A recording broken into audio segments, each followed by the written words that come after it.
നമസ്കാരം. റാഫ്റ്റോക്ക് ഫുട്ബോളിലേക്ക് അവർക്കും സ്വാഗതം. വേൾഡ് കപ്പിൻ്റെ ആദ്യ ആഴ്ചകൾ പിന്നിടുമ്പോൾ ലോകം ഏറ്റവും അധികം തിരഞ്ഞ താരം അല്ലെങ്കിൽ ഇൻ്റർനെറ്റിൽ സെർച്ച് ചെയ്ത കളിക്കാരൻ നെയ്മർ ജൂനിയറാണ് എന്ന് ഒരു സ്റ്റഡി പുറത്തുവിടുന്നു. അത് സ്വാഭാവികമാണ്. നെയ്മറുടെ പരിക്കെന്തായി എന്നുള്ളതാണ് കൂടുതലായിട്ട് ആളുകൾക്ക് അറിയേണ്ടത്. അദ്ദേഹം എന്ന് തിരികെ വരും? വേൾഡ് കപ്പ് സ്ക്വാഡ് പ്രഖ്യാപിച്ചപ്പോൾ മുതൽ പരിക്കാണ്. ആ പരിക്കും കൊണ്ടാണ് അദ്ദേഹം സ്ക്വാഡിനോടൊപ്പം ജോയിൻ ചെയ്തത്. പിന്നെ ബ്രസീലിൻ്റെ ഓരോ കളികൾ വരുമ്പോഴും ഇതാ നെയ്മർ ഇറങ്ങുമോ ഇറങ്ങില്ലേ, ഇതൊക്കെ അറിയണം ആരാധകർക്ക്. അപ്പോൾ അതുകൊണ്ട് തന്നെ നെയ്മറെക്കുറിച്ചാണ് ഏറ്റവും അധികം സെർച്ച് നടന്നത് എന്നാണ് ഇപ്പോൾ കണക്കുകൾ കാണിക്കുന്നത്.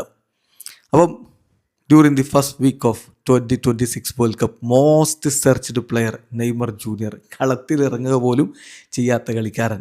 Brazilian president Lula da Silva തമാശയായിട്ട് വർക്ക് ഫ്രം ഹോം പ്ലെയർ എന്നൊക്കെ പറഞ്ഞ ആളെയാണ് ഏറ്റവും അധികം ലോകം സെർച്ച് ചെയ്തത് എന്നാണ് കണക്ക്.